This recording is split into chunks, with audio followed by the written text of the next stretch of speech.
আজিৰ এই ভিডিঅ'ত কজেছ অফ এনভাইৰনমেণ্টেল ডিগ্ৰেডেশ্যনৰ পাৰ্ট 2 তোমালোকৰ বাবে লৈ আহিছো। পাৰ্ট 2 ত কুৱেশ্যন নম্বৰ 31 ৰ পৰা আমি আলোচনা কৰিম। পাৰ্ট 1 ত 30টা কুৱেশ্যন আলোচনা কৰিছিলো। আশা কৰিছো ভিডিঅ'টো চাই তোমালোকে ভাল পাইছা। গতিকে পাৰ্ট 2 তোমালোকে চাই যোৱা, বহুত বেছি ইম্পৰ্টেন্ট হয় এই কুৱেশ্যন কেইটা কম্পিটিটিভ এক্সাম সমূহৰ কাৰণে।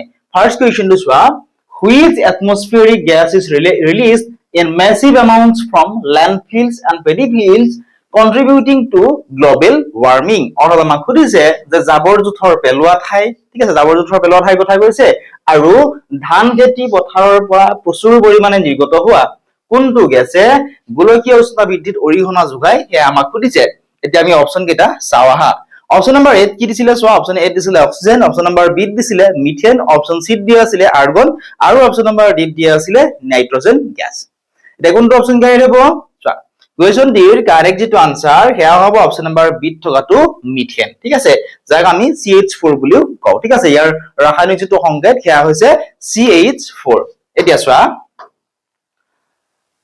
methane is produced by the anaerobic decomposition of organic matter in waterlogged rice fields and tightly packed landfills, অৰ্থাৎ আবদ্ধ পানী থকা ধান খেতি পথাৰ আৰু জাবৰৰ দমত থকা জৈৱিক পদাৰ্থবোৰ যেতিয়া অক্সিজেন অবিহনে পচি যায়, ঠিক আছে, যেতিয়া অক্সিজেন নোপোৱাকৈ কি হয় পচি যায়, পচি যোৱাৰ বাবে কি হয় এই মিথেন গেছ উৎপন্ন হয়, ঠিক আছে। আৰু এই যে মিথেন গেছ, এই মিথেন গেছে কি কৰে গোলকীয় উষ্ণতা বৃদ্ধিত অৰিহণা যোগায়, ঠিক আছে। আশা কৰিছো বুজি পালা কিহৰ কাৰণে মিথেনৰ কাৰেক্ট আনসাৰ হ'ব, কাৰণ আবদ্ধ পানী থকা ধান খেতি পথাৰ আৰু জাবৰৰ দমত থকা যিবোৰ জৈৱিক পদাৰ্থ আছে, ঠিক আছে, এই জৈৱিক পদাৰ্থবোৰ যদিহে অক্সিজেন অবিহনে পচি যায়, ঠিক আছে, অক্সিজেন অবিহনে পচি যোৱাৰ বাবে এই মিথেন গেছটো কি হয় উৎপন্ন হয়। এতিয়া মিথেন কি হয়, মিথেন হৈছে এটা অতি শক্তিশালী সেউজ গৃহ গেছ যিয়ে পৃথিৱীৰ বায়ুমণ্ডলৰ তাপ ধৰি গোলকীয় উষ্ণতা বৃদ্ধিত কাৰ্বন ডাই অক্সাইডতকৈ অধিক ক্ষিপ্ৰতাৰে প্ৰভাৱ পেলায়, ঠিক আছে, আৰু ইয়াৰ ফলতে বিভিন্ন ধৰণৰ সমস্যাৰ সন্মুখীন হ'বলগীয়া হয়। আশা কৰিছো ধুনীয়াকৈ বুজি পালা। এতিয়া কুৱেশ্যন নম্বৰ 32 চাও আহা। কুৱেশ্যনটো কি আছিলে চোৱা, what do we call the zones near schools, hospitals and courts where the use of car horns and loudspeakers is legally restricted? অৰ্থাৎ বিদ্যালয়, চিকিৎসালয় আৰু আদালতৰ ওচৰৰ অঞ্চলবোৰক কি বুলি কোৱা হয় যিবোৰ অঞ্চলত গাড়ীৰ হৰ্ণ আৰু লাউড স্পিকাৰ বজোৱাটো আইনীভাৱে নিষিদ্ধ হয়, ঠিক আছে। চোৱা, বিদ্যালয়, চিকিৎসালয় আৰু আদালতৰ ওচৰৰ যিবোৰ অঞ্চল আছে, ঠিক আছে, সেই অঞ্চলবোৰক কি বুলি কোৱা হয় সুধিছে, য'ত গাড়ীৰ হৰ্ণ আৰু লাউড স্পিকাৰ বজোৱাটো কি হয় আইনীভাৱে নিষিদ্ধ হয়। অপচন এ আছে ইন্ডাষ্ট্ৰিয়েল জোনস ঔদ্যোগিক অঞ্চল, অপচন বি সাইলেন্ট জোনস নীৰৱ অঞ্চল, অপচন সি কমাৰ্চিয়েল জোনস বাণিজ্যিক অঞ্চল আৰু অপচন নম্বৰ ডি আছিলে ৰেসিডেন্সিয়েল জোনস অৰ্থাৎ আৱাসিক অঞ্চল। এতিয়া অপচন কেইটা চাই তোমালোকে ইয়াৰ আনসাৰটো পাৰিবাই, হয়নে? কোনটো অপচন কাৰেক্ট হ'ব অপচন বিলাক চোৱাচোন আৰু এবাৰ, অপচন কেইটা চাই তোমালোকে ইয়াৰ আনসাৰটো পাৰিবা। কোনটো অপচন কাৰেক্ট হ'ব চোৱা, কুৱেশ্যনটিৰ কাৰেক্ট আনসাৰ হ'ব অপচন নম্বৰ বি থকাটো সাইলেন্ট জোনস অৰ্থাৎ নীৰৱ অঞ্চল, ঠিক আছে, অপচন বি কাৰেক্ট আনসাৰ হ'ব। চোৱা, silent zones extend up to an area of 100 meters around hospitals, educational institutions and courts to prevent noise distress, অৰ্থাৎ চিকিৎসালয়, শিক্ষানুষ্ঠান আৰু আদালতৰ চাৰিওফালে 100 মিটাৰ পৰ্যন্ত অঞ্চলক কি বুলি কোৱা হয় সাইলেন্ট জোনস অৰ্থাৎ নীৰৱ অঞ্চল বুলি কোৱা হয় বা ঘোষণা কৰা হয়, যাতে সেই তীব্ৰ শব্দই কোনো ধৰণৰ অশান্তিৰ সৃষ্টি কৰিব নোৱাৰে। কাৰণ চোৱা, এই যিবোৰ যেনে ধৰা বিদ্যালয়, ঠিক আছে, বিদ্যালয়ৰ ওচৰত যদি বহুত বেছি পৰিমাণে সাউন্ড আমি শুনিবলৈ পাওঁ, ঠিক আছে, তেতিয়া তাত যিবোৰ টিচাৰ থাকে, যিসকল মানে শিক্ষাগুৰু থাকে, তেওঁলোকে পঢ়াব পাৰিব জানো ভালদৰে? নোৱাৰে। বা ছাত্ৰ ছাত্ৰীসকলে ভালদৰে পঢ়াত মনোযোগ দিব পাৰিব জানো? নোৱাৰে। সেইকাৰণে তেনেকুৱা ঠাইবোৰক সাইলেন্ট জোন বুলি কোৱা হয়। একেধৰণে চিকিৎসালয়ৰ ক্ষেত্ৰতো একেই হয়, ৰোগীয়ে যাতে কোনো ধৰণৰ অসুবিধা নাপায় সেইকাৰণে এনেকুৱা ধৰণৰ ঠাইবোৰক কি বুলি কোৱা হয় সাইলেন্ট জোনস বুলি কোৱা হয়, ঠিক আছে, নীৰৱ অঞ্চল বুলি কোৱা হয়। আৰু মনত ৰাখিবা, এই যে চিকিৎসালয়, শিক্ষানুষ্ঠান আৰু আদালতৰ চাৰিওফালে 100 মিটাৰ পৰ্যন্ত যিটো অঞ্চল, ঠিক আছে, সেই অঞ্চলটোকে নীৰৱ অঞ্চল বুলি ঘোষণা কৰা হয়, ঠিক আছে, যাতে কোনো যাতে তীব্ৰ শব্দই কোনো অশান্তিৰ সৃষ্টি কৰিব নোৱাৰে। ইয়াৰ যিটো উদ্দেশ্য, ঠিক আছে, ইয়াৰ মেইন উদ্দেশ্যটো কি হয় চোৱা, ইয়াৰ মেইন উদ্দেশ্যটো হৈছে শব্দ প্ৰদূষণ ৰোধ কৰা, ইয়াৰ মেইন উদ্দেশ্য। লগতে আইন, ঠিক আছে, শব্দ প্ৰদূষণ নিয়ন্ত্ৰণ যি নিয়মাৱলী আছিল 2000 চনৰ, ঠিক আছে, সেই নিয়ম অনুসৰি 100 মিটাৰ পৰ্যন্ত অঞ্চলক কি বুলি কোৱা হয়, এনেবোৰ ঠাইৰ 100 মিটাৰ পৰ্যন্ত অঞ্চলক নীৰৱ অঞ্চল ঘোষণা কৰা হয়, ঠিক আছে। এতিয়া আমি নেক্সট কুৱেশ্যনটো চাওঁ আহা, কুৱেশ্যন নম্বৰ 33। কুৱেশ্যনটো কি আছিলে চোৱা, excessive use of chemical fertilizers and chemical pesticides in farming directly leads to the degradation of, অৰ্থাৎ খেতি কাৰ্যত অতিমাত্ৰা ৰাসায়নিক সাৰ আৰু কীটনাশক ঔষধ ব্যৱহাৰ কৰিলে পোনপটীয়াকৈ কিহৰ অৱক্ষয় ঘটে? অপচন এ আপাৰ এটমস্ফিয়াৰ, বায়ুমণ্ডলৰ ওপৰৰ স্তৰ। Option number B soil and ground water quality, মাটি আৰু ভূগৰ্ভস্থ পানীৰ গুণাগুণ। অপচন সি সাউন্ড ফ্ৰিকুৱেন্সিজ, শব্দৰ কম্পনাংক। অপচন নম্বৰ ডি আছিলে সোলাৰ ৰেডিয়েচন, সৌৰ বিকিৰণ। আমাক কি কৈছে চোৱা, খেতি কাৰ্যত অতিমাত্ৰা ৰাসায়নিক সাৰ, এতিয়া চোৱা খেতিয়কসকলে খেতি ভাল হ'বৰ কাৰণে কি কৰে, জৈৱিক সাৰটো ইমান নাপায়, গতিকে ৰাসায়নিক সাৰ অতি সহজতে দোকানত কিনিবলৈ পায়, গতিকে ৰাসায়নিক সাৰ কি কৰে, খেতিডৰাত প্ৰয়োগ কৰে। আৰু যেই খেতিখিনি হোৱাৰ পিছত যাতে পোক পতংগ এইবোৰ বেয়া কৰিব নোৱাৰে, ইয়াৰ কাৰণে খেতিয়কসকলে কি কৰে, কীটনাশক বহুতো ঔষধ তেওঁলোকে ব্যৱহাৰ কৰে। গতিকে এনেকুৱা ধৰণে ব্যৱহাৰ কৰাৰ পিছত পোনপটীয়াকৈ কিহৰ অৱক্ষয় ঘটে সেয়া আমাক সুধিছে। গতিকে অপচন বিলাক চোৱা আৰু কোনটো অপচন কাৰেক্ট হ'ব তোমালোকে আমাক কমেন্ট সেকশনত কমেন্ট কৰি জনোৱা, কি হ'ব এই কুৱেশ্যনটিৰ কাৰেক্ট আনসাৰ, ঠিক আছে। অপচন বিলাক চোৱা, যেহেতু চোৱা খেতি কাৰ্যত অতিমাত্ৰা ৰাসায়নিক সাৰ আৰু কীটনাশক ঔষধ ব্যৱহাৰ কৰিলে এইবিলাক ক'ত পৰে, সেইবিলাক সাধাৰণতে ক'ত পৰে, মাটি আৰু ভূগৰ্ভস্থ পানীৰ গুণাগুণৰ ওপৰত ইয়াৰ প্ৰভাৱ পৰে, ঠিক আছে। চোৱা option number B two correct answer হ'ব। Chemical leads deep into the ground, destroying natural soil, microbes and contaminating the drinking water table underneath, অৰ্থাৎ ৰাসায়নিক পদাৰ্থবোৰ মাটিৰ তললৈ বৈ গৈ মাটিৰ প্ৰাকৃতিক উপকাৰী অনুজীৱবোৰ ধ্বংস কৰে আৰু তলত থকা খোৱা পানীৰ স্তৰো দূষিত কৰে। অৰ্থাৎ কি কৈছে ইয়াত চোৱা, যিবোৰ ৰাসায়নিক পদাৰ্থ যিবোৰ মাটিৰ তললৈ বৈ গৈ মাটিৰ যিবিলাক উপকাৰী যিবিলাক অনুজীৱ থাকে, সেই অনুজীৱবোৰ কি কৰে, ধ্বংস কৰি পেলায়। লগতে তোমালোকে নিশ্চয় জানা যে যেতিয়া বৰষুণ দিয়ে, বৰষুণৰ পানীৰ এবাৰ কি হয়, বৈ গৈ ওচৰৰ পথাৰত পৰে, পথাৰৰ পৰা নদীত পৰে, এনেকে বৈ গৈ থাকে, ঠিক আছে। আৰু এবাৰ পানী কি হয়, মাটিৰ তললৈকে সোমাই যায়, ঠিক আছে। মাটিৰ যিবিলাক সৰু সৰু ছিদ্ৰ থাকে সেইবোৰ কি হয়, মাটিৰ তললৈ সোমাই যায়, যিবোৰ আমি দমকল বা কুঁৱা ব্যৱহাৰ কৰি বা আমি যিবিলাক পানী আমি কি কৰো, খাওঁ, ঠিক আছে।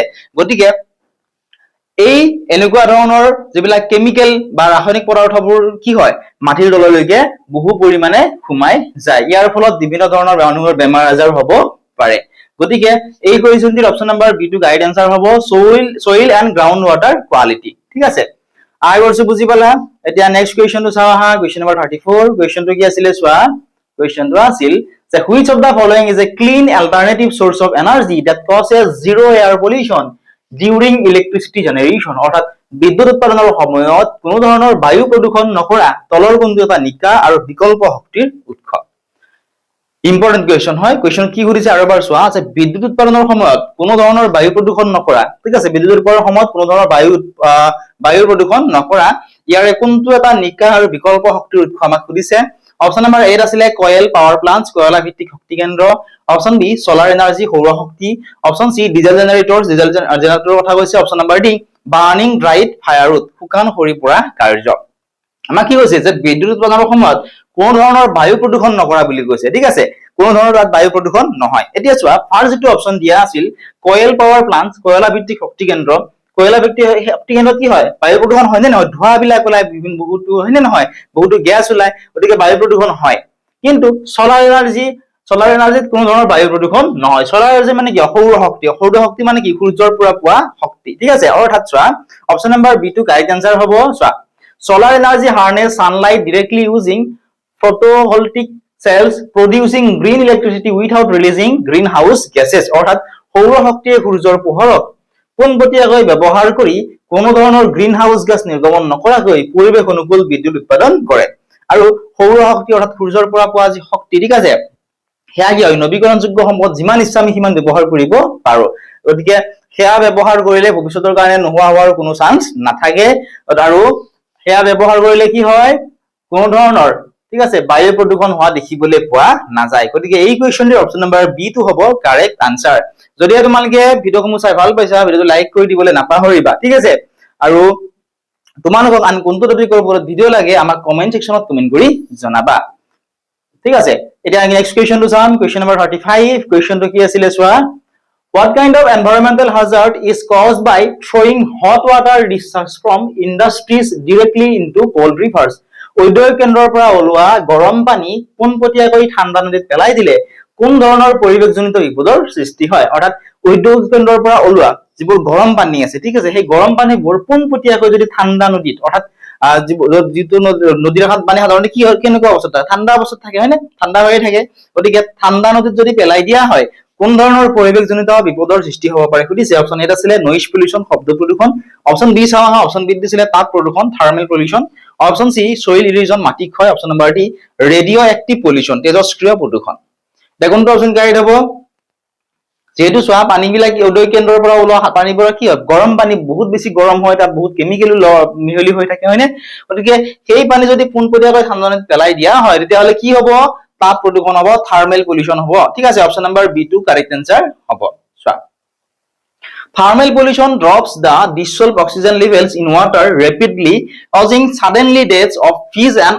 other aquatic life. অৰ্থাৎ তাপ প্ৰদূষণে পানীত থকা দ্ৰৱীভূত অক্সিজেনৰ পৰিমাণ কি কৰে তাপ প্ৰদূষণে পানীত থকা দ্ৰৱীভূত অক্সিজেন পানীৰ ভিতৰতো কি অক্সিজেন থাকে হয়নে যি মাছে অক্সিজেন লৈহে জীয়াই থাকে গতিকে সেই অক্সিজেনৰ পৰিমাণ কি কৰে হঠাৎ কি কৰি কমাই দিয়ে আৰু কমাই দিয়াৰ ফলত মাছ আৰু অন্যান্য যিবোৰ জলচৰ প্ৰাণী আছে এই জলচৰ প্ৰাণীবোৰ কি হয় অস্বাভাৱিকভাৱে মৃত্যু হোৱা দেখিবলৈ পোৱা যায় আৰু যদিও কিবা কাৰণ মৃত্যু নহয় তেতিয়াহ'লে সেই বিভিন্ন ধৰণৰ বেমাৰ আজাৰ সেই মাছ বা তাত যিবোৰ জলচৰ প্ৰাণী আছে সেইবোৰৰ হ'ব পাৰে আৰু সেই মাছ যদি আমি খাওঁ ঠিক আছে সেই মাছ যদি আমি খাওঁ আমাৰো কি হ'ব বিভিন্ন ধৰণৰ বেমাৰ আজাৰ হ'ব পাৰে আই কৰিছো বুজি পালে এতিয়া আমি নেক্সট কোৱেশ্চনটো চাওঁ আহা কোৱেশ্চন নম্বৰ 36 কোৱেশ্চনটো কি আছিল চোৱা Question to us is which simple mechanism can individuals use while driving at traffic signals to lower both air and noise pollution? অৰ্থাৎ ট্ৰাফিক সিগনেলত ৰৈ থকা অৱস্থাত বায়ু আৰু শব্দ প্ৰদূষণ হ্ৰাস কৰিবলৈ গাড়ী চালকসকলে কোনটো সৰল নিয়ম মানি চলিব পাৰে অৰ্থাৎ ট্ৰাফিক সিগনেলত সাধাৰণতে আমি বহুত সময় ৰখি থাকিব লাগে হয়নে বহুতো ঠাইত ঠিক আছে সকলো ঠাইত আমি ৰখিব নালাগে কিন্তু বহুতো ঠাইত ট্ৰাফিক সিগনেলত আমি বহুতো সময় ৰখি থাকিবলগীয়া হয় গতিকে তেনেকুৱা ধৰণৰ অৱস্থাত বায়ু আৰু শব্দ প্ৰদূষণ আমি হ্ৰাস কৰিবৰ কাৰণে গাড়ী যিসকল চালক আছে সেই চালকসকলে কোনটো সৰল নিয়ম মানি চলিব লাগে অপচন কেইটা চালে তোমালোকে আনসাৰটো পাৰিবা আহাজন অপচন কেইটা চাও অপচন এটা আছিল ব্লোইং দা হৰ্ন কন্টিনিউয়াছলি ধাৰাবাহিকভাৱে হৰ্ন বজাই থকা এইটো হ'ব জানো ধাৰাবাহিকভাৱে হৰ্ন বজাই থাকিলে কি হ'ব শব্দ প্ৰদূষণৰ সৃষ্টি হ'ব গতিকে এইটো অপচন নহ'ব অপচন কেইটা আছিল কিপিং দা ভেহিকল ইঞ্জিন ৰানিং গাড়ীৰ ইঞ্জিনটো চলাই ৰখা গাড়ীৰ ইঞ্জিনটো চলাই ৰাখিলে চলাই ৰখাটো সৰল নিয়ম হ'ব জানো গাড়ী চালকসকলৰ গাড়ী ইঞ্জিনটো চলাই ৰাখিলে কি হ'ব ধৰি লোৱা 3 মিনিটে আমি থাকিব লাগিল ঠিক আছে 3 মিনিট যদি আমি থাকিব লাগে তেতিয়া যদি ধৰা গাড়ীৰ যিটো ইঞ্জিন আছে এইটো যদি আমি চলাই ৰাখো তেতিয়াহ'লে কি হ'ব তেতিয়াহ'লে আমাৰ ইন্ধনবিলাক পুৰিব ঠিক আছে যেনে পেট্ৰল বা ডিজেল এইবিলাক পুৰিব লগতে কি হ'ব বায়ু প্ৰদূষণো সেইখিনি সময়ত বহু পৰিমাণে হ'ব কাৰণ গাড়ীখিনি তেতিয়া নচলিব ঠিক আছে গতিকে এইটো অপচন কাৰেক্ট নহ'ব সি নম্বৰ দিছিল turning off the vehicle engine গাড়ীৰ ইঞ্জিনটো বন্ধ কৰি দিয়া অপচন ডি আছিল ইনক্ৰিজিং দা ভেহিকল স্পীড গাড়ীৰ গতিবেগ বঢ়াই দিয়া গাড়ীৰ গতিবেগ বঢ়াই দিয়াটো ইনকাৰেক্ট হ'ব কাৰেক্ট কোনটো হ'ব কাৰেক্ট হ'ব অপচন সি টু turning off the vehicle engine অৰ্থাৎ গাড়ীৰ ইঞ্জিনটো বন্ধ কৰি দিয়া ঠিক আছে আমি যেতিয়া এনেকুৱা ধৰণে ধৰা কিবা কাৰণত আমি ৰখিব লগা হ'ল বা ট্ৰাফিক সিগনেলত ৰখিব লগা হ'ল বা আন কিবা কাৰণত যান জঁটৰ কাৰণে আমি ৰখিব লগা হ'ল তেতিয়া আমি সাধাৰণতে কি কৰিব পাৰো যদি বহুত সময় ৰখি থাকিব লাগে তেতিয়া আমি এই যেটো গাড়ীৰ ইঞ্জিন আছে এটো বন্ধ কৰি দিব পাৰো ইয়াৰ ফলত শব্দ প্ৰদূষণৰ লগতে বায়ু প্ৰদূষণো বহু পৰিমাণে হ্ৰাস পায় ঠিক আছে দেখি এইখিনি তোমালৈ লিখি দিছো তোমালোকে চাই লব পাৰিবা নেক্সট চাও আহা কোৱেশ্চন নম্বৰ 37 কোৱেশ্চনটো কি আছিল চোৱা the excessive accumulation of the excessive accumulation of discarded electronic items like old mobile phones, computers and chargers creates which specific type of watch pollution অৰ্থাৎ পুৰণি যিবোৰ মোবাইল ফোন আছে বা কম্পিউটাৰ আৰু চাৰ্জাৰৰ দৰে পেলাই দিয়া ইলেক্ট্ৰিক সামগ্ৰীসমূহৰ অতিমাত্ৰা জমা হোৱা কাৰ্যই কোনটো নিৰ্দিষ্ট আৱৰ্জনা প্ৰদূষণৰ সৃষ্টি কৰে কোৱেশ্চন আমাক কি দিছে চোৱা পুৰণি মোবাইল ফোন অৰ্থাৎ যেটো আমি ব্যৱহাৰ নকৰো হয় না মোবাইল ফোনটো বেয়া হলে ব্যৱহাৰ নকৰো পুৰণি মোবাইল ফোন বা কম্পিউটাৰ বা আমি যে চাৰ্জ দিও ঠিক আছে এই চাৰ্জাৰৰ দৰে পেলাই দিয়া যিবোৰ ইলেক্ট্ৰনিক এনেকুৱা ধৰণৰ যিবোৰ ইলেক্ট্ৰনিক সামগ্ৰী আছে এই সামগ্ৰীসমূহৰ অতিমাত্ৰা জমা হোৱা কাৰ্যই কোনটো নিৰ্দিষ্ট আৱৰ্জনা প্ৰদূষণৰ সৃষ্টি কৰে আমাক সুধিছে অপচন এ আছিল অৰ্গেনিক ওয়াস্ট জৈৱিক আৱৰ্জনা অপচন বি আছিল ই ওয়াস্ট অৰ্থাৎ ই আৱৰ্জনা, অৰ্থাৎ এই আৱৰ্জনা মানে হৈছে ইলেক্ট্ৰনিক আৱৰ্জনা, ঠিক আছে। এইটো চমুকৈ ই ৱাষ্ট বুলি কোৱা হয়। নেক্সট চোৱা প্লাষ্টিক ৱাষ্ট, প্লাষ্টিক আৱৰ্জনা অপচন ডিত আছিলে গেছিয়াছ ৱাষ্ট, গেছীয় আৱৰ্জনা। এতিয়া অপচন কেইটা চাই তোমালোকে আনসাৰটো পাৰিবাই, হয়নে? কি অপচন, কোনটো অপচন কাৰেক্ট হ'ব? কাৰেক্ট যিটো অপচন সেয়া হ'ব অপচন নম্বৰ বি থকাটো, ঠিক আছে। গতিকে এনেকুৱা ধৰণৰ অতিমাত্ৰা জমা হোৱা কাৰ্যই ই আৱৰ্জনাৰ অৰ্থাৎ ইলেক্ট্ৰনিক আৱৰ্জনাৰ সৃষ্টি কৰিব পাৰে। E-waste contains toxic heavy metals like lead and cadmium which can leak into the environment if not recycled safely। অৰ্থাৎ ই আৱৰ্জনাত, ঠিক আছে, ই আৱৰ্জনাত সি আৰু কেডমিয়ামৰ দৰে বিষাক্ত গধুৰ ধাতুবিলাক থাকে, যিবোৰ সঠিকভাৱে যদি পুনৰাবৰ্তন কৰা নহয় তেতিয়াহ'লে সেইবোৰ কি হ'ব পাৰে, পৰিৱেশত এনভাইৰনমেন্টৰ লগত কি হ'ব পাৰে, এইবিলাক মিহলি হৈ যাব পাৰে, ঠিক আছে। ই আৱৰ্জনা সদায় সাধাৰণ জাবৰত নেপেলাই বৈজ্ঞানিক পদ্ধতিৰে পুনৰাবৰ্তন কৰাটো উচিত, কাৰণ যদি আমি সাধাৰণ জাবৰৰ লগত পেলাই দিওঁ মাটি প্ৰদূষণ হ'ব, মাটি প্ৰদূষণৰ লগতে তাৰ পৰা আন বিভিন্ন ধৰণৰ প্ৰব্লেমৰ সৃষ্টি হ'ব পাৰে। আশা কৰিছো বুজি পাইছা। এতিয়া নেক্সট কুৱেশ্যনটো চাওঁ আহা। কুৱেশ্যনটো আছিল যে which parameter of water indicates how clear or cloudy the water is due to suspended particles। অৰ্থাৎ পানীত উপঙি থকা কণিকাবোৰৰ বাবে পানীভাগ কিমান পৰিষ্কাৰ বা ঘোলা তাক পানীৰ কোনটো মাপকাঠিয়ে সূচায়। কি কৈছে চোৱা, পানীত উপঙি থকা কণিকাবোৰৰ বাবে পানীভাগ কিমান পৰিষ্কাৰ বা ঘোলা তাক পানীৰ কোনটো মাপকাঠিয়ে সূচায় সুধিছে। অপচন এ আছিলে লৱণতা, অপচন বি আছিলে টাৰ্বিডিটি অৰ্থাৎ ঘোলাত্ব, অপচন চি আছিলে টেম্পাৰেচাৰ অৰ্থাৎ উষ্ণতা, অপচন ডি আছিলে এচিডিটি অৰ্থাৎ অম্লতা। কোনটো অপচন কাৰেক্ট হ'ব? এতিয়া অপচন বিলাক চোৱাচোন, যদিহে জানা আমাক কমেন্ট কৰি জনোৱা কি হ'ব এই কুৱেশ্যনটিৰ কাৰেক্ট আনসাৰ। আমাক কি সুধিছে চোৱা, পানীত উপঙি থকা কণিকাবোৰৰ বাবে পানী বা কিমান পৰিষ্কাৰ বা ঘোলা তাক পানীৰ কোনটো মাপকাঠিৰে সূচায়। কাৰেক্ট যিটো আনসাৰ সেয়া হ'ব অপচন নম্বৰ বি থকাটো, ঠিক আছে। অপচন বি কাৰেক্ট আনসাৰ হ'ব। চোৱা turbidity measures water cloudiness caused by soil or waste particles। High turbidity blocks sunlight from reaching aquatic plants। অৰ্থাৎ ঘোলাত্বই, ঠিক আছে, মাটি বা আৱৰ্জনাৰ কণাৰ বাবে পানীৰ ঘোলা হোৱা অৱস্থাটো জোখে।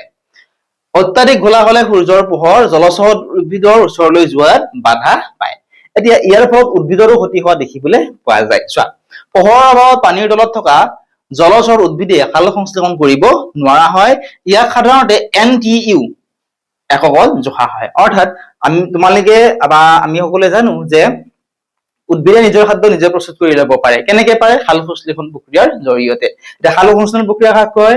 যে উদ্ভিদে কি কৰে, শিপাৰ হত উদ্ভিদৰ যিবোৰ শিপা থাকে শিপাৰ হত পানী খনিজ লৱণ আদিবোৰ কি কৰে, শুহি লয়। লগতে সূৰ্যৰ পোহৰ যেতিয়া পায়, ঠিক আছে, সেই সূৰ্যৰ পোহৰ পালে উদ্ভিদৰ যে পাত থাকে সেই পাতত কি কৰে, উদ্ভিদে খাদ্য প্ৰস্তুত কৰিব পাৰে। অৰ্থাৎ সেউজীয়া উদ্ভিদে নিজৰ খাদ্য নিজে প্ৰস্তুত কৰি ল'ব পাৰে, আমি মানুহে নিজৰ খাদ্য নিজে প্ৰস্তুত কৰি ল'ব নোৱাৰো। গতিকে যেতিয়া পানীখিনি অত্যাধিক পৰিমাণে ঘোলা হয়, ঠিক আছে, অত্যাধিক পৰিমাণে ঘোলা হলে এই যিটো সূৰ্যৰ পোহৰ আছে সেই সূৰ্যৰ পোহৰ কি হ'ব নোৱাৰে, সেই পানীৰ তললৈকে যাবলৈ নোৱাৰে, ঠিক আছে। পানীৰ তললৈকে যাব নোৱাৰাৰ ফলত উদ্ভিদে সাল সংশ্লেষণ কৰিব নোৱাৰে, ঠিক আছে। সাল সংশ্লেষণ কৰিব নোৱাৰাৰ ফলত উদ্ভিদৰ কি হয়, বৃদ্ধি ভাল নহয় বা উদ্ভিদৰ কি হ'ব, এটা সময়ত মৰহি যাব। আশা কৰিছো বুজি পাইছা। এতিয়া নেক্সট কুৱেশ্যনটো চাওঁ আহা। Question number 39। কুৱেশ্যনটো আছিল যে which human organ system is directly and most severely affected by breathing in heavily polluted city air। অৰ্থাৎ অধিক প্ৰদূষিত চহৰৰ বায়ুত উশাহ নিশাহ ললে মানুহৰ কোনটো অংগতন্ত্ৰ পোনপটীয়াকৈ আৰু আটাইতকৈ বেছি ক্ষতিগ্ৰস্ত হয়। কি সুধিছে চোৱা, অধিক প্ৰদূষিত চহৰত, ঠিক আছে, যিবিলাক চহৰ অধিক পৰিমাণে প্ৰদূষিত, অৰ্থাৎ কোনবোৰ চহৰ বেছি অধিক পৰিমাণে প্ৰদূষিত? যিবোৰ চহৰত গাড়ী মটৰ বেছিকৈ চলে, য'ত ধৰা কল কাৰখানা বিলাক বহুত বেছি পৰিমাণে আছে, হয়নে? গতিকে এনেকুৱা ধৰণৰ চহৰ বিলাকক প্ৰদূষিত চহৰ বুলি কোৱা হয়, ঠিক আছে। গতিকে সেই প্ৰদূষিত চহৰৰ বায়ুত যদি আমি উশাহ নিশাহ লওঁ তেতিয়াহ'লে আমাৰ কোনটো অংগতন্ত্ৰত পোনপটীয়াকৈ আটাইতকৈ বেছি ক্ষতিগ্ৰস্ত হ'ব পাৰে সুধিছে। ডাইজেষ্টিভ চিষ্টেম, পাচন তন্ত্ৰ, পাচন তন্ত্ৰত ইয়াৰ কোনো প্ৰভাৱ নপৰে, ঠিক আছে, ঠিক আছে। নেক্সট আহা, ৰেসপিৰেটৰী চিষ্টেম, শ্বসন তন্ত্ৰ। অপচন চি আছিলে স্কেলেটল চিষ্টেম, যকাতন্ত্ৰ বা কংকাল তন্ত্ৰ। অপচন ডি আছিলে মাস্কুলাৰ চিষ্টেম, পেশী তন্ত্ৰ। গতিকে এই কুৱেশ্যনটিৰ অপচন এ, চি আৰু ডি কাৰেক্ট নহয়, কাৰেক্ট হ'ব অপচন নম্বৰ বি থকাটো, ঠিক আছে। শ্বসন তন্ত্ৰ হ'ব কাৰেক্ট আনসাৰ। চোৱা, toxic gases and fines would enter through the windpipe into the lungs, triggering ailments like bronchitis and আস্থামা, অৰ্থাৎ বিষাক্ত গেছ আৰু সূক্ষ্ম ধূলিকণাবোৰ শ্বাসনলীৰে হাঁওফাঁওত প্ৰৱেশ কৰে, যাৰ ফলত ব্ৰংকাইটিছ আৰু হাঁপানিৰ দৰে ৰোগৰ সৃষ্টি হয়। সেইকাৰণে অধিক প্ৰদূষিত চহৰত আমি পাৰিলে, ঠিক আছে, পাৰিলে আমি থাকিবই নালাগে, আৰু যদিও পাৰো আমি মাস্ক ব্যৱহাৰ কৰিব লাগে, ঠিক আছে। কাৰণ এনেকুৱা ধৰণৰ ঠাইত বা এনেকুৱা ধৰণৰ চহৰত যদি আমি থাকো য'ত অধিক পৰিমাণে কি হয়, প্ৰদূষণ হয়, ঠিক আছে, বা সেই প্ৰদূষণত কি হয়, বিভিন্ন ধৰণৰ বিষাক্ত গেছ ওলাই আৰু সূক্ষ্ম ধূলিকণাবোৰে কি হয়, যেতিয়া আমি উশাহ নিশাহ লওঁ, ঠিক আছে, উশাহ নিশাহ লওঁতে আমাৰ যি শ্বাসনলী আছে, শ্বাসনলীৰে কি হয়, আমাৰ যিটো হাঁওফাঁও আছে, হাঁওফাঁওত প্ৰৱেশ কৰে, আৰু প্ৰৱেশ কৰাৰ ফলত ব্ৰংকাইটিছ, হাঁপানিৰ দৰে গুৰুতৰ ৰোগৰ হোৱা দেখিবলৈ পোৱা যায়। ইয়াৰ উপৰিও আন বিভিন্ন ধৰণৰ সমস্যা যেনে হেডেক বা বিভিন্ন ধৰণৰ সমস্যা হোৱা দেখিবলৈ পোৱা যায়। এতিয়া আমি নেক্সট কুৱেশ্যনটো চাওঁ। কুৱেশ্যনটো কি আছিলে চোৱা, কুৱেশ্যনটো আছিল চোৱা, question number 40, what does the standard environmental concept of the 3R stand for in effective waste management, অৰ্থাৎ পৰিৱেশ সুৰক্ষা আৰু ফলপ্ৰসূ আৱৰ্জনা ব্যৱস্থাপনাত বহুলভাৱে ব্যৱহৃত 3R ধাৰণাটোৱে কি সূচায়? কুৱেশ্যনটো ইম্পৰ্টেণ্ট হয়, তোমালোকে নোট কৰি ল'বা, ঠিক আছে। এই কুৱেশ্যনটো আহি থাকে প্ৰিভিয়াছ ইয়াৰ, যদি তোমালোকে পেপাৰ বিলাক চোৱা তাতো এই কুৱেশ্যনটো অহা দেখিবলৈ পাবা, ঠিক আছে। চোৱা, আমাক সুধিছে যে পৰিৱেশ সুৰক্ষা আৰু ফলপ্ৰসূ আৱৰ্জনা ব্যৱস্থাপনাত বহুলভাৱে ব্যৱহৃত 3R ধাৰণাটোৱে কি বুজায় সেয়া আমাক সুধিছে। অপশ্যন এ আছিলে react, remove, replace. Option B reduce, reuse, recycle. Option C read, write, run. Option number D repair, refuse, repeat. কোনটো অপশ্যন কাৰেক্ট হ'ব? অপশ্যন এও কাৰেক্ট নহয়, চিও কাৰেক্ট নহয়, ডিও কাৰেক্ট নহয়। কাৰেক্ট আনসাৰ হ'ব 3R ধাৰণাটোৱে কি সূচায়? 3R ধাৰণাটোৱে অৰ্থাৎ 3R, তিনিটা আৰু এটা আৰে সূচায় ৰিডিউচ, আনটো আৰে ৰিইউজ, আনটো আৰে ৰিচাইকেল। এতিয়া ৰিডিউচ, ৰিইউজ আৰু ৰিচাইকেলনো কি হয় সেয়াও তোমালোকক লিখি দিছো, ঠিক আছে, যাতে তোমালোকৰ বুজি পোৱাত কোনো ধৰণৰ অসুবিধা নহয়। চোৱা, প্ৰথমতে আমি চাওঁ আহা, চোৱা, ৰিডিউচ মানে কি হয়? ৰিডিউচ মানে হৈছে হ্ৰাস কৰা, ঠিক আছে। আমাৰ প্ৰত্যাহিক জীৱনত প্ৰয়োজনতকৈ অতিৰিক্ত সামগ্ৰী ব্যৱহাৰ নকৰি আৱৰ্জনাৰ সৃষ্টি কম কৰা, যেনে প্লাষ্টিকৰ বেগৰ ব্যৱহাৰ কম কৰা। ৰিডিউচ মানে কি? যেনে ধৰা যিকোনো বস্তুৱে আমাক যিখিনি একেবাৰে ইম্পৰ্টেণ্ট সেইখিনি যদি আমি ব্যৱহাৰ কৰো, তেতিয়া কি হ'ব, ৰৈ যোৱাখিনি ভৱিষ্যত প্ৰজন্মৰ কাৰণে থাকি যাব। যদিহে আমি যেনে ধৰা পানীয়ে, ঠিক আছে, ভূগৰ্ভৰ পৰা ওলোৱা যিখিনি পানী আছে, ঠিক আছে, সেই পানীখিনি যদি আমি অত্যাধিক পৰিমাণে ব্যৱহাৰ কৰো বা নলগাৰ সময়ত যদি আমি কি কৰো, টেপটো খুলি থৈ দিওঁ, কি হ'ব, এটা সময়ত ভৱিষ্যত প্ৰজন্মৰ কাৰণে এইখিনি নোহোৱা হৈ যাব। একেধৰণে চোৱা, ৰিডিউচ মানে চোৱা, যেনে প্লাষ্টিকৰ বেগৰ ব্যৱহাৰ কম কৰা, ঠিক আছে, প্লাষ্টিকৰ বেগ যিবিলাক আছে, প্লাষ্টিক বেগৰ ব্যৱহাৰ যদি আমি কমকৈ কৰো, ঠিক আছে, কমকৈ কৰিলে কি হ'ব, পৰিৱেশৰ ওপৰত কোনো ধৰণৰ প্ৰভাৱ নপৰিব, মাটি প্ৰদূষণ নহ'ব বা বায়ু প্ৰদূষণ নহ'ব, ঠিক আছে। গতিকে এইটোকে কয় ৰিডিউচ, অৰ্থাৎ যিমান পাৰো আমি সিমানকে কম ব্যৱহাৰ কৰিব লাগে। নেক্সট এটা আছে ৰিইউজ, পুনৰ ব্যৱহাৰ কৰা, অৰ্থাৎ কোনো এটা বস্তু পেলাই নিদি তাক কেনেকৈ পুনৰ ব্যৱহাৰ কৰিব পাৰি তাৰ চেষ্টা কৰা, ঠিক আছে।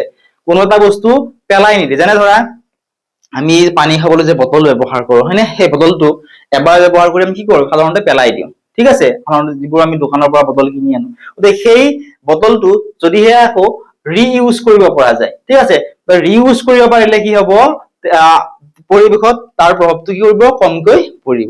ৰিইউজ কৰিবৰ কাৰণে আমি কি কৰিব লাগিব, অলপ ভাল এটা বটল ইউজ কৰিব লাগিব, ঠিক আছে, সেই বটলত পানী ভৰাই আকৌ ধুই মেলি আকৌ আমি খাব লাগিব, ঠিক আছে, তেতিয়া কি হ'ব, ৰিইউজ হ'ব, ঠিক আছে। যেনে খালি কাঁচৰ বৈয়াম বা বটলত পাকঘৰৰ সামগ্ৰী ৰখাটো কি হয়, ৰিইউজে হয়, ঠিক আছে। নেক্সট চোৱা, ৰিচাইকেল, পুনৰাবৰ্তন কৰা, অৰ্থাৎ পুৰণি বা পেলনীয়া সামগ্ৰীসমূহ যেনে কাগজ, প্লাষ্টিক, বিভিন্ন ধৰণৰ ধাতু আদি উদ্যোগত প্ৰক্ৰিয়াকৰণ কৰি নতুন ব্যৱহাৰ উপযোগী সামগ্ৰীলৈ ৰূপান্তৰ কৰা। যেনে ধৰা আমি বহীখনত লিখিলোৱে, ঠিক আছে, লিখাৰ পিছত সেইখিনি আমি আকৌ কি কৰিব পাৰো, সেই বহীখন আকৌ কি কৰিব পাৰো, ৰিচাইকেল কৰিব পাৰো, ঠিক আছে। গতিকে সেইবিলাক লৈ যোৱা হয়, আকৌ উদ্যোগত কি কৰা হয়, বিভিন্ন ধৰণৰ প্ৰক্ৰিয়াকৰণ কৰি নতুন ব্যৱহাৰ উপযোগ্য সামগ্ৰীলৈ ৰূপান্তৰ কৰা হয়। গতিকে এই তিনিটা বহুত বেছি ইম্পৰ্টেণ্ট হয়, ৰিডিউচ, ৰিইউজ আৰু ৰিচাইকেল, তোমালোকে মনত ৰাখিবই লাগিব। এতিয়া নেক্সট কুৱেশ্যনটো চাওঁ, কুৱেশ্যন নম্বৰ 41। কুৱেশ্যনটো কি আছিলে চোৱা, which of the following household waste items should be thrown into the green dustbin meant for biodegradable waste, অৰ্থাৎ জৈৱ পচনশীল আৱৰ্জনাৰ বাবে নিৰ্দিষ্ট সেউজীয়া ডাষ্টবিনত তলৰ কোনটো ঘৰুৱা আৱৰ্জনা পেলোৱা উচিত? জৈৱ পচনশীল আৱৰ্জনাৰ বাবে নিৰ্দিষ্ট সেউজীয়া ডাষ্টবিনত তলৰ কোনটো ঘৰুৱা আৱৰ্জনা পেলোৱাটো উচিত হয় সেয়া আমাক সুধিছে। চোৱা, ইয়াত আমাক এটা কথা কি কৈছে যে সেউজীয়া বুলি কৈছে, সেউজীয়া ডাষ্টবিনত। এতিয়া অপচন এ আছিলে গ্লাছ বটল, কাঁচৰ bottle. Option B vegetable and fruit peels, অৰ্থাৎ শাক পাচলি আৰু ফল মূলৰ বাকলি। অপচন চি প্লাষ্টিক ৰেপাৰ্ছ, প্লাষ্টিকৰ packet. Option number D metal spoon, অৰ্থাৎ ধাতুৰ চামুচ। এতিয়া যিহেতু আমাক জৈৱ পচনশীল বুলি কৈছে আৰু আমাক কৈছে যে সেউজীয়া ডাষ্টবিন বুলি কৈছে, গতিকে কাৰেক্ট এনসাৰ কোনটো হ'ব? অপচন এ হ'ব জানো? অপচন এ নহয়, option number B correct answer হ'ব। চোৱা, শাক পাচলি আৰু ফল মূলৰ বাকলি। Green dustbins are legally designated for wet, organic and biodegradable kitchen wastes that can be turned into organic manure। অৰ্থাৎ সেউজীয়া ডাষ্টবিন সমূহ, ঠিক আছে, জৈৱিক আৰু পচনশীল পাকঘৰৰ আৱৰ্জনাৰ বাবে ব্যৱহাৰ কৰা হয়, যিবোৰক পিছলৈ জৈৱিক সাৰলৈ ৰূপান্তৰ কৰিব পাৰি। ঠিক আছে, যেনে চোৱা জৈৱিক সেউজীয়া ডাষ্টবিন সমূহ সাধাৰণতে কি পেলোৱা হয়? যেনে ধৰা আমি ঘৰত খাবৰ কাৰণে ধৰা ফল এটা খালো, আমি সেই ফলৰ যিখিনি বাকলি থাকে বা অৱশিষ্ট যিখিনি অংশ থাকে, সেই অংশখিনি কি কৰিব পৰা যায়? সেইখিনি আকৌ জৈৱিক সাৰলৈ ৰূপান্তৰ কৰিব পৰা যায়। এনেকুৱা ধৰণৰ যিবিলাক পাকঘৰৰ যিবোৰ আৱৰ্জনা আছে সেইবোৰক পাছলৈ জৈৱিক সাৰলৈ ৰূপান্তৰ কৰিব পাৰি। গতিকে সেউজীয়া যিবোৰ ডাষ্টবিন আছে, সেই সেউজীয়া ডাষ্টবিনত শাক পাচলি আৰু ফল মূলৰ বাকলি বিলাক পেলোৱা উচিত। ঠিক আছে, চোৱা, আনহাতে কাঁচ, প্লাষ্টিক বা ধাতুৰ বস্তু সহজে নপচে, গতিকে সেইবোৰ নীলা ডাষ্টবিনত পেলোৱা হয়। ঠিক আছে, চোৱা, কাঁচ, প্লাষ্টিক বা ধাতুৰ যিবিলাক বস্তু আছে সেইবোৰ সহজে মাটিৰ লগত মিহলি হৈ নাযায় বা সহজে সেইবোৰ নপচে, সেইবাবে নীলা ডাষ্টবিনত সেইবিলাক কি কৰা হয়? পেলোৱা হয়। আশা কৰিছো বুজি পালা। সেউজীয়া হলে কি হব? যিবোৰ পাকঘৰৰ যিবোৰ আৱৰ্জনা আছে সেইবোৰ পেলাবলৈ সেউজীয়া ডাষ্টবিনসমূহ সাধাৰণতে ব্যৱহাৰ কৰা হয়। আনহাতে নীলা যিবোৰ ডাষ্টবিন আছে, নীলা ডাষ্টবিনত গ্লাছ, প্লাষ্টিক বা ধাতুৰ বস্তু যিবিলাক সহজে পচি নাযায় সেইবোৰ পেলোৱা হয়। নেক্সট চোৱা, what is the main source of light and energy that drives all natural processes and prevents global environmental collapse? অৰ্থাৎ আটাইতকৈ প্ৰাকৃতিক প্ৰক্ৰিয়াক চলাই ৰখা আৰু গোলকীয় পৰিৱেশ তন্ত্ৰক ধ্বংস হোৱাৰ পৰা ৰক্ষা কৰা পোহৰ আৰু শক্তিৰ মূল উৎসটো কি হয়? চোৱা, পোহৰ আৰু শক্তিৰ যিটো মূল উৎস, এইটো কলে তোমালোকে জানিবাই, হয় নে? চোৱা, অপচন এ কয়লা। কয়লা হ'ব জানো? কয়লা নহয়। অপচন নম্বৰ বি আছিলে দা চান, সূৰ্য। ঠিক আছে, সূৰ্যই হৈছে সকলো শক্তিৰ মূল উৎস। ঠিক আছে, এইটো মনত ৰাখিবা, সূৰ্যই হৈছে সকলো শক্তিৰ মূল উৎস। চোৱা, the sun provides solar energy which plants use for photosynthesis to produce food and oxygen for all living organisms। অৰ্থাৎ সূৰ্যই সৌৰ শক্তি প্ৰদান কৰে, যাৰ সহায়ত উদ্ভিদে সালোক সংশ্লেষণ প্ৰক্ৰিয়াৰে খাদ্য আৰু বায়ুমণ্ডলত অক্সিজেন প্ৰস্তুত কৰে। অৰ্থাৎ আমি যে উশাহত অক্সিজেন লৈ আছো, উদ্ভিদে কেৱল আমাক খাদ্যই দিয়া নাই, আমি যে উশাহত অক্সিজেন লৈ আছো, এই অক্সিজেন ক'ৰ পৰা পাই আছো? আমি উদ্ভিদৰ পৰাই পাই আছো। অৰ্থাৎ চোৱা, আমাৰ এতিয়া মাটিৰ পৰা কি ওলাই? মাটিৰ পৰা যেতিয়া আমি উশাহত যেতিয়া অক্সিজেনৰ লগত বায়ুমণ্ডলত থকা আন গেছবোৰ আমাৰ দেহত সোমাই যায়। ঠিক আছে, আৰু আমাৰ দেহৰ পৰা নিশাহত কি ওলাই যায়? কাৰ্বন ডাই অক্সাইড গেছবিধো ওলাই যায়। সেই কাৰ্বন ডাই অক্সাইড গেছবিধ কি কৰে? উদ্ভিদে যেতিয়া খাদ্য প্ৰস্তুত কৰে, সেই কাৰ্বন ডাই অক্সাইড গেছবিধ বায়ুমণ্ডলৰ পৰা আহৰণ কৰি লয়, অৰ্থাৎ শোষণ কৰি লয়। আৰু উদ্ভিদে খাদ্য প্ৰস্তুত কৰোঁতে কি গেছ উৎপন্ন হয়? অক্সিজেন গেছ উৎপন্ন হয়, যিটো গেছ উদ্ভিদৰ কাৰণে প্ৰয়োজনীয় নহয়। সেই গেছবিধ আকৌ কি কৰে? বায়ুমণ্ডলত এৰি দিয়ে, সেই গেছবিধ আমি উশাহত লওঁ। ঠিক আছে, সেইটোকে ইয়াতে কৈছে। চোৱা, এই প্ৰক্ৰিয়াৰ দ্বাৰা উদ্ভিদে বায়ুমণ্ডললৈ অক্সিজেন এৰি দিয়ে, যিটো আমাৰ উশাহ নিশাহৰ বাবে অপৰিহাৰ্য। জলচক্ৰ আৰু জলবায়ু। চোৱা, সূৰ্যৰ তাপৰ বাবে পৃথিৱীত জলচক্ৰ চলি থাকে আৰু ঋতু পৰিৱৰ্তন হয়, যিয়ে সমগ্ৰ পৰিৱেশ তন্ত্ৰটোত ভাৰসাম্য ৰক্ষা কৰে। গতিকে সূৰ্যই হৈছে সকলো শক্তিৰ মূল উৎস। ঠিক আছে, সূৰ্য নহলে বা সূৰ্যৰ পোহৰ নাপালে এই পৃথিৱীত কোনো জীৱই জীয়াই থাকিব নোৱাৰে। আশা কৰিছো বুজি পাইছা। এতিয়া নেক্সট কুৱেশ্যন চাওঁ আহা, কুৱেশ্যন নম্বৰ 43। কুৱেশ্যনটো কি আছিলে চোৱা, which human activity along river banks in Assam directly causes severe water pollution and threatens aquatic animals like the Gangetic dolphin? অৰ্থাৎ অসমৰ নদীৰ পাৰত কৰা কোনটো মানৱ কাৰ্যকলাপে পোনপটীয়াকৈ নদীৰ পানী প্ৰদূষিত কৰে আৰু শিহুৰ দৰে জলচৰ প্ৰাণীৰ প্ৰতি বিপদ মাতি আনে? অপচন বিলাক চাওঁ আহা। অপচন এ আছিলে ট্ৰি প্লান্টেশন ড্ৰাইভছ, গছপুলি ৰোপণ কাৰ্যসূচী। Option B direct dumping of untreated industrial and town waste into rivers, শোধন নকৰা ঔদ্যোগিক আৰু পৌৰসভাৰ আৱৰ্জনা পোনপটীয়াকৈ নদীত পেলোৱা কাৰ্য। অপচন চি চোৱা, traditional rowing of country boats, পৰম্পৰাগত নাও চলোৱা কাৰ্য। অপচন নম্বৰ বিত আছিলে ৰেইন ৱাটাৰ হাৰ্ভেষ্টিং, বৰষুণৰ পানী সংৰক্ষণ। কুৱেশ্যনটো আৰু এবাৰ চাওঁ আহা। আমাক সুধিছিল যে অসমৰ নদী পাৰত কৰা কোনটো মানৱ কাৰ্যকলাপে, অৰ্থাৎ কোনটো মানুহে কৰা কামে পোনপটীয়াকৈ নদীৰ পানী প্ৰদূষিত কৰে আৰু শিহু দৰে জলচৰ যিবোৰ প্ৰাণী আছে সেই পানীৰ প্ৰতি বিপদ মাতি আনে?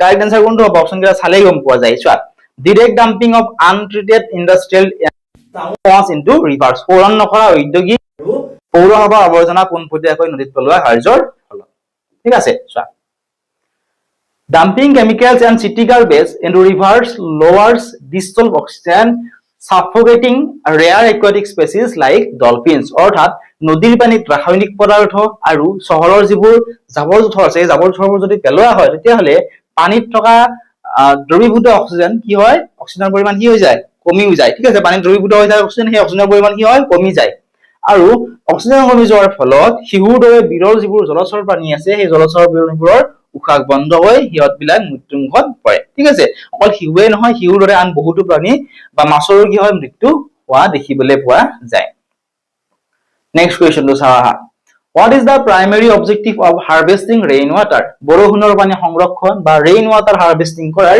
মূল উদ্দেশ্যটো কি হয় বৰষুণৰ পানী সংৰক্ষণ বা rainwater harvesting কৰাৰ মূল যেটো উদ্দেশ্য হেতু কি হ'ব আমাক সুধিছে অপচন এ আছিল to wash cars daily সদায় গাড়ী ধোৱা option B to recharge groundwater and conserve water tables ভূগৰ্ভস্থ পানীৰ স্তৰ পুনৰ সজীৱ কৰা আৰু পানী সংৰক্ষণ কৰা অপচন সি আছিল to increase local evaporation rate স্থানীয় বাষ্পীভৱনৰ হাৰ বৃদ্ধি কৰা option D to clear street dust অৰ্থাৎ ৰাস্তাৰ ধূলি সাফা কৰা আমাক সুধিছে যে বৰষুণৰ পানী সংৰক্ষণ বা ৰেইন ৱাটাৰ হাৰ্ভেষ্টিং কৰাৰ মূল উদ্দেশ্যটো কি হয় এতিয়া চোৱা চহৰ অঞ্চলতো পানীৰ প্ৰবলেম আগৰ পৰাই আছে হয়নে চহৰ অঞ্চলত পানীৰ প্ৰবলেম বহুত আগৰ পৰাই আছে কিন্তু বৰ্তমান যিবোৰ গাঁও অঞ্চল আছে গাঁও অঞ্চলতো পানীৰ অসুবিধা বা পানীৰ প্ৰবলেম হোৱা দেখিবলৈ পোৱা গৈছে ইয়াৰ মূল কাৰণটো কি হয় গাঁও অঞ্চলত আজিকালি বিশুদ্ধ খোৱা পানী বহুত ঠাইত নাপায় কিহৰ কাৰণে কাৰণ ভূগৰ্ভস্থ পানীৰ স্তৰ কি হৈছে একেবাৰে কমি অৰ্থাৎ গ্ৰাউণ্ড ৱাটাৰ লেভেল কি হৈছে একেবাৰে কমি আহিছে কমি অহাৰ ফলত কি হৈছে